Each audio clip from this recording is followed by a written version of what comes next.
سلام تعني هبلي كبراتن كبران ناي يوتيوب channel بيتسب ناي ساعات زي حاطر تسبر حبريته حزلكم قريبا له بركت بلو سبر حبريته او يوتيوب قطعا خلو قدمنا بخاتكم ملغت ويد ما نوتيفيكيشن من تخبصحكم نزا يوتيوب channel سبسكرايب مغبار نايدول ملكت متوغي تسع اب تسبر حبريته خنحلف كلنا محضر بريزيدنت دونالد ترامب لعلى 5,000 ايثيوبيان كاب امريكا كاليوم مخانه تغليصله تي بي اس مقرات وزفلتاني امريكا منغستي ابني امريكا طغلاي بيت فردي تاكيد زنبرو سنة بني أمريكا تقلال بيت فردي أجلو خمسة على تملكتله نازل سعبوا لعلى 5,000 إثيوبيان كاو أمريكا نايمس قاقو عدل كم زقات مم تملكتله بزعباس قداي بزرزر تسمعوا وسبر حبري تاخدو ناي بخالي وقن كبرات سمعتنا ناي مأخري وطري داقمي بارعلو يونايتد عربي امريت كلتا مسايلات تتوكسني كاب قزعتي وطعي أخشي فين اللوخو زبالت كتخون كلا نازل سعبوا مسيران زلوا زغون عينتنا نقدو علم ملو كم زقارات وطافلي تالا الزد ما أبيران وشتي لعلوين شغط أغرابيت يونايتد عربي امريت مخانا ازو قداي إيران بغللو ايتريونيا توهيللو بخالي وقن أمريكا بريزيدنت دونالد ترامب وشمت هرموز أمريكا نبرتي بمال حدش وشمت هرموز ناب أمريكا قزعات زت حاوس اللي خرطا لو مليتي وقعو غيرملو إيران دما بتماسال نملاش كاليفورنيا إيران نبرتي بمال كاليفورنيا أبيران وشتي زت حاتتلو حدش كرطا وقعو غيرملو زناي بوزحات قولا حتى سحبلو بخالي وقن كبرات سمعتنا كل التجراي والنا ختمام غلام نيدرون مدقعتي مفتصام تسمع بي بي سي بزعبات نيدرون مدقعت استفتصم زرزر حبريته حيزوتيلو بزرزر تسمعوا قداي كخونيو كسام وداتهم سايصنحو بقدامنا ني أمريكا بريزيدنت دونالد ترامب بمحضار لعلي 5,000 إثيوبيان إثيوبيا خمس مخان تقليتو ني أمريكا فيدرال بيت فردي لعلي 5,000 نزخون إثيوبيان توهيوم زنبرة جزياو نعقوا معقب نمقرات زخل ني مودة توسانا حلفلو ني فيدرال بيت فردي دانيا بريان مرفي ني بريزيدنت دونالد ترامب بمحضار لعلي 5,000 نزخون إثيوبيان أو يونايتد ستيتس وشتي قدم حج توهيوم زنبرة بحقاو منقدي كنبرو خسرحن زخلهم جزياو حقاو عقبا كوقارتو استنبرلو ناي موداتا فردي ناي بيت فردي اقدا بملعال اطنع ولا ازو سان استمحللفه ناي يونايتد ستيتس تغلال بيت فردي ابسن ورحي بشدشن بسلستن وقعو دمتي ناي ترامب بمحدارنا اشحت قطرو ناي هيتين سوريان زيغاتا تمثل عقبا خاليون دحرم مفقاديو ناي تغلال بيت فردي وصانا ناي ترامب بمحدار ناي وش تعدي دحنت ميسر كاب 13 هاجرات نزمصو بقعت سدتنياتات سوهاب ناي سوءوي إيميغريشن عقباتات نمقرات زقبرو تعري دانياتات ناي مرمرا ناي مقادن سلطانهم قديبوي ناي وش تعدي دحنت منيسر ونحقو أمخاري جيمس فرشال أمحبرو ميديا قزقهم أفزس فرو ملختي ندوسانا بمنا كل ناي تي بي اس مقرات اب تكبار وعيد اللبمال قلتهم امريكا بغزياو هيباتو زنبرت ازنا يدحنت عقبا كاب ايثيوبيان من على صعيبو لعلى 5,000 زغون ايثيوبيان ناب ايثيوبيا خملسو كم زقددو تملكتلو نزا امريكتهم ناي امريكا سلطانات كم زقلطوا اتوم ايثيوبيان غزياو عقبهم زتل على بغزا فقادهم ناب هاجرهم انت زي تمليسهم نحنا خنملسومينا بمال قلتهم بني امريكا فيدرال حق مسرت ناي تي بي اس عقبا زوهاو هاجرهم بتفطر حدقا بعتقاو قجت وي بخلوت زي تلمدون عسكفتم كونتات وشتي نزركو زيغاتات يو زبلو خون كلو ازم عقف نبوقعت سدتنياتات ناي سرح فقادن كمون كاب هاجر من تخيبارو غزيو عقبا زب نبر ني امريكا قداماي ناي وش تعدد حنت منيستر كريستين نوهم اب ايثيوبيا زنبرو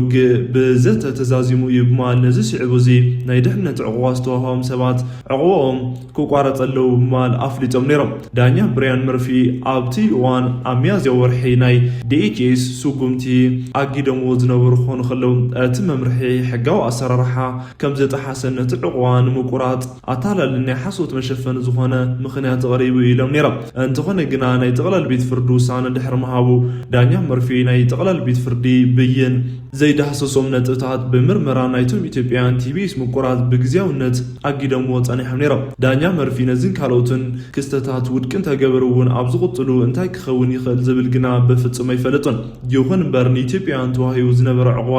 ምልዓሉ ንብዙሓት ኢትዮጵያን ኣብ ኣተሓሳሰብ ኩነታት ከም ዘእትዎም ተመልኪተሎ ናብ ማእኸላይ ምብራቕ ጉዳይ ክንሓልፍ ከለና ዩናይትድ ዓረብ ኤምሬት ብመንግስታዊ ናይ ዜና ወኪል ዋመ ቢላ ከም ዘፍለጠቶ ምስ ኢራን ዘለዋ ዝኾነ ዓይነት ናይ ንግዲ ልውውጥ ናይ ፋይናንስ ምንቅስቓስ ሙሉእ ብሙሉእ ንዘይተወሰነ እዋን ከም ዘኣገደቶ ኣፍሊጣ። እዚ ናይ ዩናይትድ ዓረብ ኤምሬት ምልክት ዝተሰምዐ ናይ ኤምሬት ምክልኻል ሚኒስተር ናይ ባሕሪ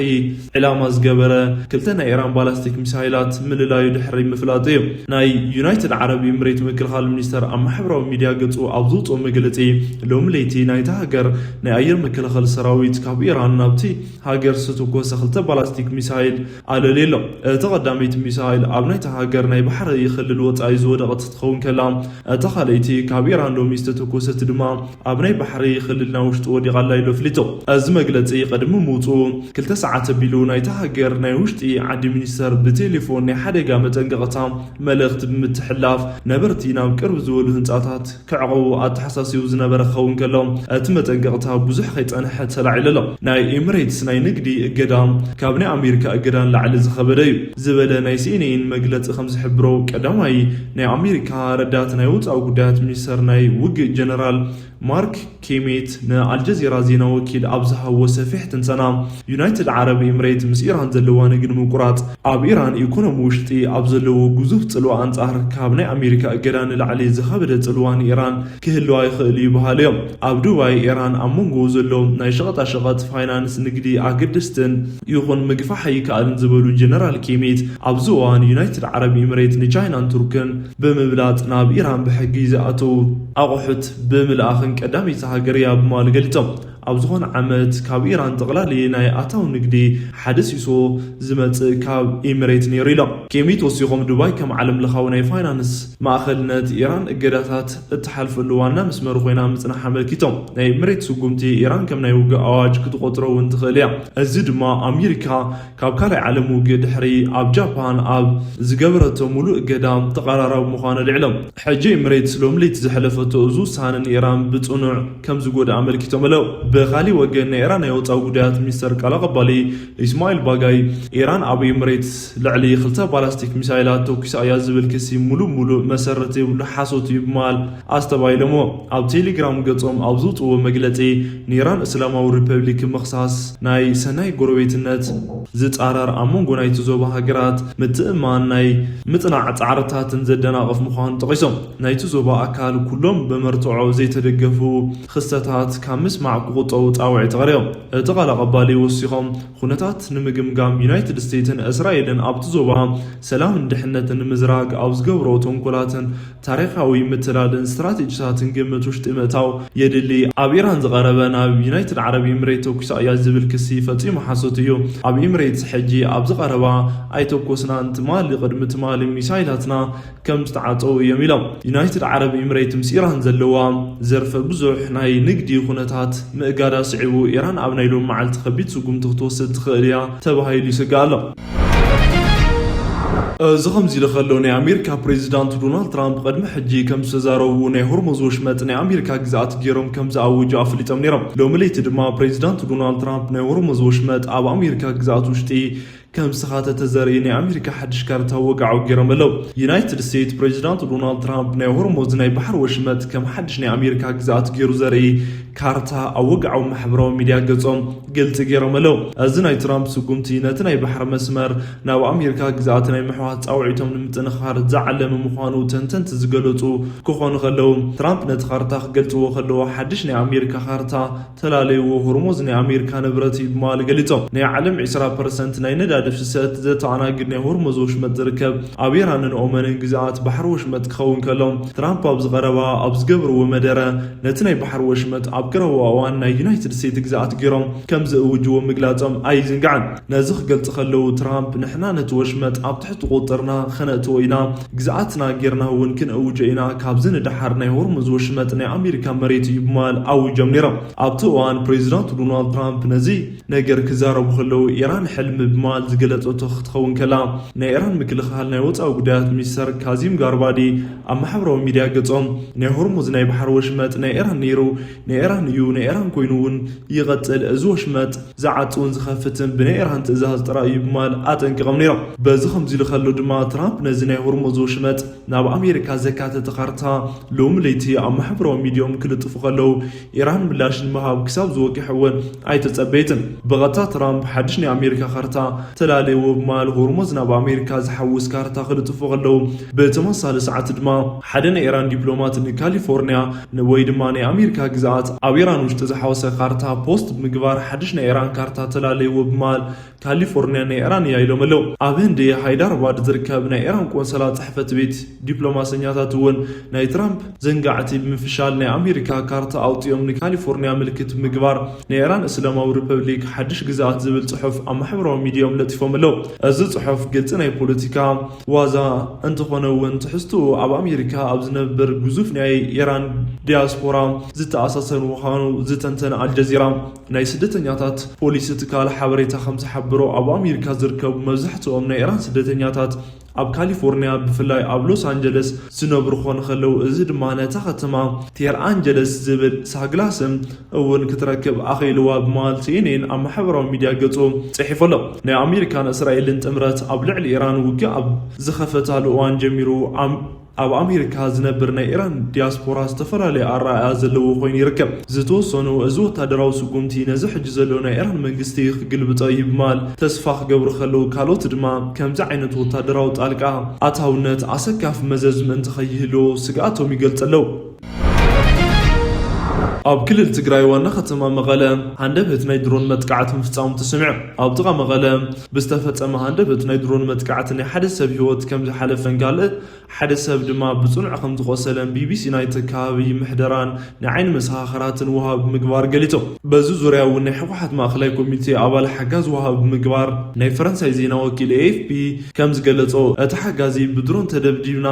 ኢሎም ኣለው በዚ ድብደባ ኣብ ናይ ሕወሓት ወታደራዊ ትካል ዝበጽሐ ጉድኣት መልክት ክሳብ ሕጂ ብግልጺ ዝተፈለጠ ነገር የለን ብመንግስቲ ወገን ዘለው ገለ ናይ ፖለቲካ ማሕበራዊ ተንተንቲ ኣብ ናይ ማሕበራዊ መራኸቢ ገጻቶም ሕወሓት በዚ ናይ ድሮን ደብዳብ ካብ ኤርትራ ዘእትዎም ናይ ኩናት መሳርሒታት ተደምሲሶም እዮም ከምኡውን ሓያሎ ኣብቲ ስፍራ ዝነበሩ ዕጡቓት ካብ ሞት ክሳብ ኣካል ጉድኣት ዝበጽሕ ጉድኣት ኣጋጢሞም ኢሎም ኣለው ይኹን እምበር እዚኦም ሓበሬታታት ብነፃ ወገን ክረጋገጹ ኣይተኻእሉን ናይ ሕወሓት ማእኸላይ ኮሚቴ ኣባል ዝኾኑ ናይ ፈረንሳይ ዜና ወኪል ኣገልግሎት ከም ዝገለጾ ናይ ፌደራል ሓይልታት ካብቲ ርእሰ ከተማ መቐለ ብግምት 15 ኪሎ ሜትር ርሕቐት ኣብ ዝርከብ ዳንደራ ዝተባሃለ መንደር ኣብ ዝርከብ ናይ ሓረስቶስ መሰልጠኒ ማእኸል ኣብ ሰዓት 4 ቅድሚ ቀትሪ ናይ ድሮን መጥቃዕቲ ፈጺሞም እዮም ኢሎም ብመሰረት ናይ ቢቢሲ መግለጺ ድማ እቲ መጥቃዕቲ ዝተፈጸመ ሎሚ ቅድሚ ቀትሪ ሰዓት 3 ፈረቓን ኣብ ጥቓ መቐለ ከተማ ኣብ ዝርከብ ወረዳ ቀዳማይ ወያነ ኣብ ትሕቲ ዘለዎ ዳንደራ ዝተባሃለ መንደር እዩ እቲ መጥቃዕቲ ዝተፈጸመሉ ስፍራ ካብቲ ክልል ናይ ፖለቲካ ምሕደራ ማእኸል ዝኾነት መቐለ ከተማ ኣብ 12 ኪሎ ሜትር ርሕቐት ጥራይ ዝርከብ ምዃኑ ኣብ ቀረባ ዝተረኣዩ ወታደራዊ ግጭታት ካብ ርሑቕ ናይ ወሰነ ከባቢታት ሓሊፎም ናብ ማእኸላይ ስፍራታት እናሰፍሑ ምምጾም ዘርኢ ብማል ኣብ ናይ ከባቢ ነበርቲ ዝለዓለ ስጋት ተፈጢሩ ኣሎ ሕወሓት ዝመርሖ ናይ ትግራይ ምሕደራ ናይ ኢትዮጵያ ፌደራል መንግስቲ ሎማ ኣብ ጥቓ መቐለ ከተማ ሓድሽ ናይ ድሮን መጥቃዕትታት ፈጺምልና እዩ ኢሉ ኸይሰሎ ናይ ፈረንሳይ ዜና ኣገልግሎት ንኣባል ማእኸላይ ኮሚቴ ሕወሓት ወሃቢ ገይሩ ከም ዝገለጾ ናይ ፌደራል ሓይልታት ኣብቲ ክልል መዲና መቐለ ብግምት ኣብ 15 ኪሎ ሜትር ርሕቐት ኣብ ዝርከብ ዳንደር መንደር ኣብ ዝርከቡ ናይ ሓረስቶስ መሰልጠኒ ማእኸል ቅድሚ ቀትሪ ሰዓት 4 ናይ ድሮን መጥቃዕቲ ፈጺሞም ምንም እኳ ናይቲ ክልል ሰበስልጣናት በቲ መጥቃዕቲ ዝበጽሐ ጉድኣት የለን እንተበሉ ሓደ ስሞም ክገልጽ ዘይደለዩ ናይቲ ከባቢ ካህንግና ዝተተኮሰ ሚሳይል ኣብ ጥቓ ሓደ ቤት ትምህርቲ ምውዳቑ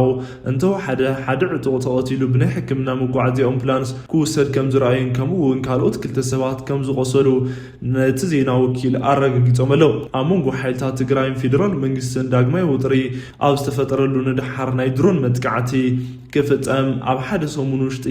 ነዚ ካልኣይ እዋን ምዃኑ እውን ተመልኪቱ ኣሎ እዚ ናይ ሎም መጥቃዕቲ እውን ንሕሉፋት ሰሙናት ኣብቲ ክልል ይስምዑ ዝነበሩ ብረት ግጭታትን ናይ ድሮን ምንቅስቓሳትን ቀጻሊ መርኣያ ተገይሩ ተወሲዱ ኣሎ ናይ ኢትዮጵያ ሰራዊት ምክልኻል ብዛዕባ እዚ መጥቃዕቲ ክሳብ ሕጂ ብግልፂ ዝሃቡ ምንም ዓይነት መግለፂ ይኹን መረጋገፂ የለን بتمثل خناتات أبزور حمجة مرتها أمعراب تجراي أبتقى السودان وسن كمون أبرايا كابتات كبت مسارحتات نايدرون متقعتات زحتو سفيح ناي برات جيتات مفتقاهم تقليتيهم بزعبا زيوم بترقا قام جيتات حوحات فيدرال منقسن حدش وتهدرو متقعتي خفيت اللويلو زخصصن تخون بخالي وقن دماني فيدرال منقست زلعلو سب سلطانات نحيلتات تقراي جيتت مبقسي تقوارات بمفتقام بقلت خيسوم ويم ازي انا ترأي زلو ناي كبير مسارحتات درونات منقسقاسات مسفحو داق ما يسفح جيتت كيف التاريخ اللي زلعل سقات كم زفترات تقلي طلع كبرات تخالتنا اللهم زد لنا يمرسو قدات أبزازيمنا لنا لايك شير كومنت مقار إن شاء الله نازل لكم دقف مقلات كم زي ترسوعنا بنا بخلو تمثال حبري تخصم الرخب